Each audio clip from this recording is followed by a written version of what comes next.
Good morning, everyone. I'm Dave. Welcome back to the wee hours where I suffer from periodic bouts of insomnia and play games to pass the time. We are back in the fighting fantasy world with Steve Jackson's House of Hell. One that I never played as a kid. I played a lot of the fighting fantasy books. I never did this one, so this is going to be as much a surprise to me as it is to anyone else. This will be my usual fighting fantasy rule set of there are no takesies backsies. We will not be digitally holding our finger in the page, ready to run back if we make a mistake. Whatever happens, happens. All decisions are final. So let's get started. Okay, we will be doing this in medium mode. I don't think we're really cut out for hardcore mode. Let's just do medium. And let's roll for our skill. Not bad. A 4. Okay, skill of 10. That's not terrible. And how about our stamina? Yeah, let's roll for our stamina. Oh, not bad at all. Stamina of 9, so 33. Okay, not bad. I can take those. That's a heck of a lot better than we did in Forest of Doom. And how about our luck? Starting luck? Okay, 9. Could be worse, could be better. And our fear. I actually don't really know what our fear does, so let's find out. As well as surviving your adventure by ensuring that your stamina never drops to 0, House of Hell, you must also avoid being frightened to death. Okay, so our fear is going to go down as we're frightened to death. All right, well, let's see what our... a 4. Okay, that's manageable. That's not bad. It's not a 1. So great. All right, fear of 10. And we are ready to go. The rain spatters the windscreen relentlessly. You can see no more than a watery gloom as you strain forwards over the steering wheel to see the road ahead. Although the wipers flap valiantly, they are fighting a losing battle as the rain drives harder and harder. Your foot eases off the accelerator. The headlights struggle to light up the road. Damn, you curse the white-haired old man who sent you off along this bumpy track. Probably he meant the second turning on the left, or even the right turning. The old fool. Perhaps this is his idea of a joke. After all, didn't you notice a mischievous glint in his eye, something vaguely sinister? But what sort of nonsense is this? So you've taken a wrong turn and got caught in a downpour in the night. The rain will ease off soon. It can't possibly keep up this deluge for long, and then you'll be able to... Watch out! You spin the wheel frantically to the left to avoid the figure who, from nowhere, shows up in the headlights. The car bumps and jolts as it bounces over the rocky roadside and thumps into a ditch. You collect your thoughts. You are unhurt but shaken. Then you remember what has happened. The body! You must have hit the figure which appeared. There was no way you could have avoided him. You spring out of the car, praying that he is still alive. Your clothes soak up the rain as you hobble back to the road. In the darkness, it is difficult to see anything, but there is no sign of a body. You consider the situation. Are you certain that it was someone and not a trick of the light? Yes, you can remember the arms held up in fright as the car collided and the look of anguish on his face. His face! There was something familiar about that face. A man you recognized, an old man with white hair. Your heart leaps. No, impossible! With a shiver of fear, you race back to the car, jump inside, force the key into the ignition and twist it violently. The starter coughs, splutters, and dies. You hit the key again, but this time a single shudder is all the engine can manage. You grasp the wheel with your hands and shake it desperately as if to force some life into the car, but the battery is dead. Your car is certainly not budging from the ditch tonight. Your situation is hopeless, but now the plight of your car is paramount. Where can you get help? You passed a garage at Mingleford, but that was some 20 miles away. As if in answer, a light appears in the distance. Someone has switched on a bedroom light. What a stroke of luck. It was at least 15 miles back that you passed the last house, and you happened to have broken down just a short distance from someone's home. You button up your coat and open the door. From outside the car, you can see the building more clearly. Just ahead, on the left, a drive winds up to a large house. It's a good 5 minutes walk away, and by the time you reach it, you will be drenched, but how else can you call the garage? You can't afford to miss tomorrow's appointment. Now, go you must. Anyway, you'll probably be able to dry off inside phoning the garage. You slam the door, turn up your collar, and set off for the house. A flash of lightning lights it up clearly for you, but in your preoccupation with the rain, the warning from above is wasted on you. The house is old, very old, and in a shocking state of repair. The light in the window is flickering, most likely an oil lamp, certainly not electric, and you don't notice a fact that might have turned you back anyway. There is no telephone line going to the house. As you climb the steps to the front door, little do you realize what fate has in store for you. Tonight is going to be a night to remember. You climb the creaking steps up to the front door and pause to catch your breath. Even though you ran all the way up the drive from the car, you are soaked through. Your feet are particularly wet, judging by the number of puddles you stepped into in the dark. The drive needs a small fortune spending on repairs. But under the porch, you are out of the storm, and you brush the rain from your clothes before turning towards the door. The rain is still pelting down, but an eerie silence hangs in the air. No lights are on downstairs. You step back off the porch to check the upstairs window, which attracted your attention earlier. Nothing. No lights. The whole place seems to be deserted. But then you remember the time. 5 minutes to midnight. Everybody in the house has probably gone to bed. An owl hoots in the distance and a shiver runs down your spine. The situation is a little scary. Here you are in the middle of nowhere at some strange run-down old house, about to wake up whoever lives inside at midnight. They certainly won't be too pleased, but you have no choice. If you're going to make your appointment tomorrow, you must reach a telephone to call for help. You step up to the front door. From the left-hand side of the house, a dull glow catches your attention. A light has been turned on. You breathe a sigh of relief. At least someone is awake.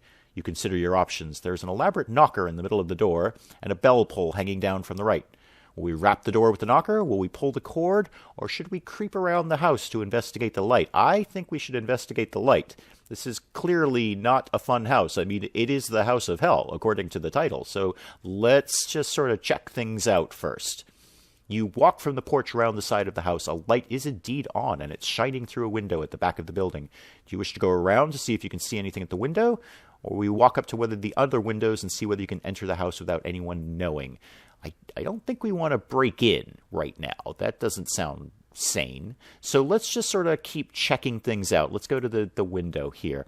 The lit window is next to a back door which leads to a kitchen. Voices are coming from the kitchen, but you cannot see anyone. Whoever is in there must be standing by the back wall out of sight. You strain to hear what is being said. There appear to be two people in the kitchen, and they are talking excitedly. Master is getting ready. I'm starting to get excited. I've never been to one before. Do you really think we may be visited? Another man's voice, rather more controlled, says, You know, I'm having doubts about this whole affair. She is young, and she came here in all innocence. I just don't know. The two men walk around the kitchen, and you can see them more clearly. They are both dressed in white gowns. One is a good deal younger than the other. You wish to knock on the door to see whether they'll let us in, or should we wait and listen for a little longer? Well, something suspicious is clearly going on here, so let's listen for a little longer and see if we can learn more. The younger man turns to the older one and angrily says, The Master's teachings are not for the faint-hearted. You know of his power and his promises to us all. Perhaps you are no longer strong enough to stay with us. The older man turns away towards the window. He is hiding the look on his face, which is one of nervousness and fear. He realizes that he has said the wrong thing. No, he stammers. I'll be all right. Just a momentary weakness. Come, let us get on with the preparations. Together, the two men leave the kitchen, blowing out the candles on the way. You wonder what they were talking about. Now you must choose your next move. Should we try the kitchen door to see if we can sneak inside? Or should we go around to the front and knock on the door? Well, I think we're going to try and sneak in, because I don't know how I feel about alerting people to our presence. So let's see if there's any chance we can sneak in.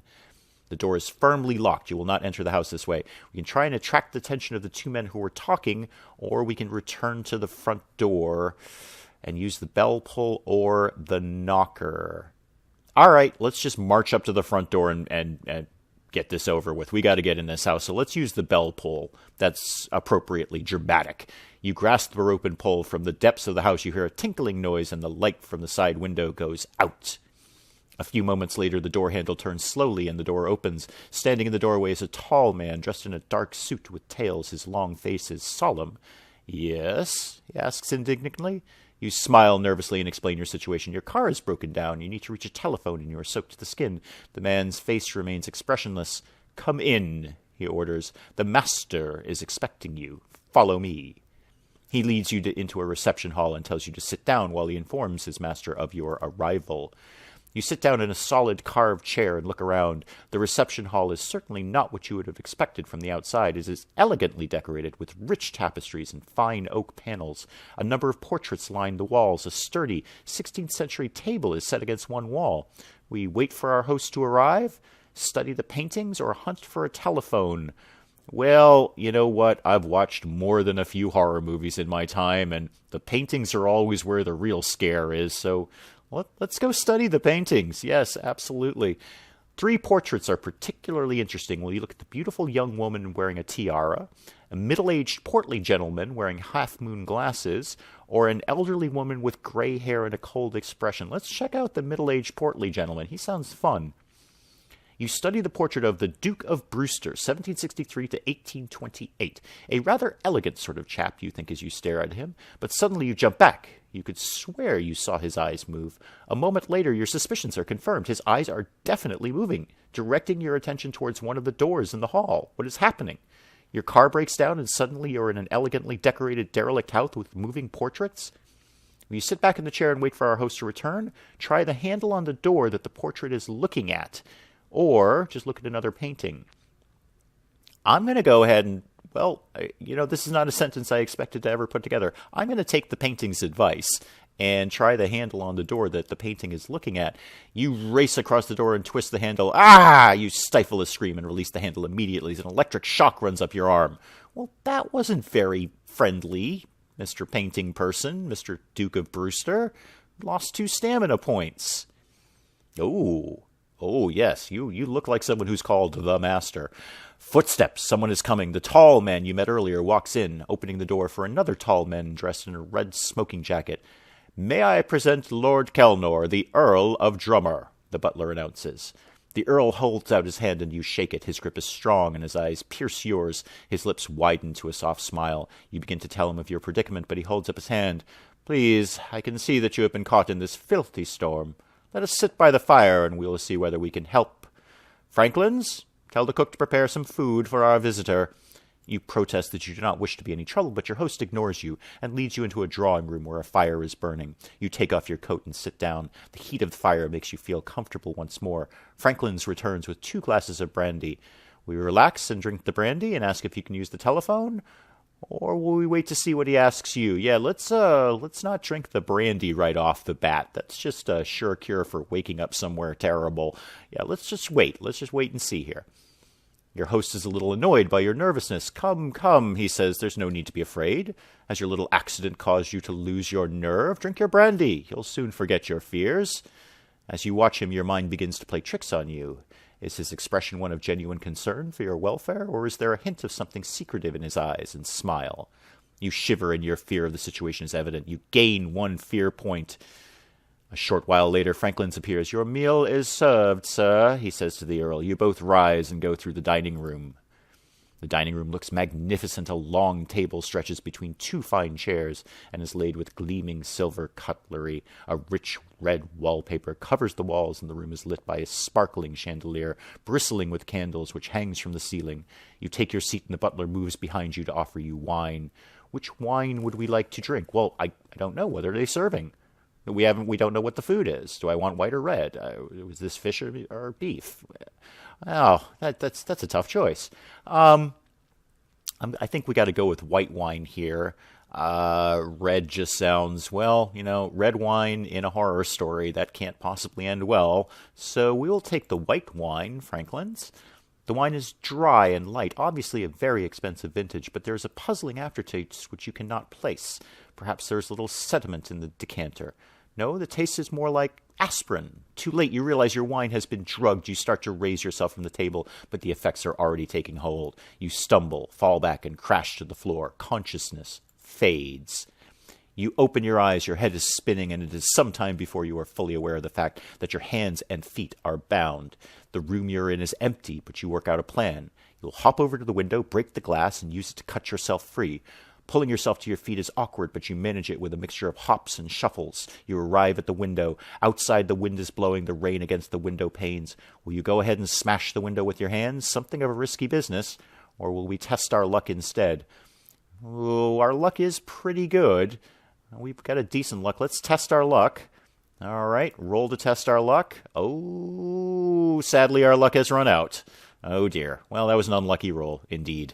Unlucky. Stamina cuts our wrist, and we lost 2 stamina points. Damn, we're down 4 stamina points already, and we're just getting started. Okay. You cut yourself free and massage your wrists to get the circulation moving again. Then you walk over to the door to try it. It is not locked. You try the handle, open it a little, and look outside.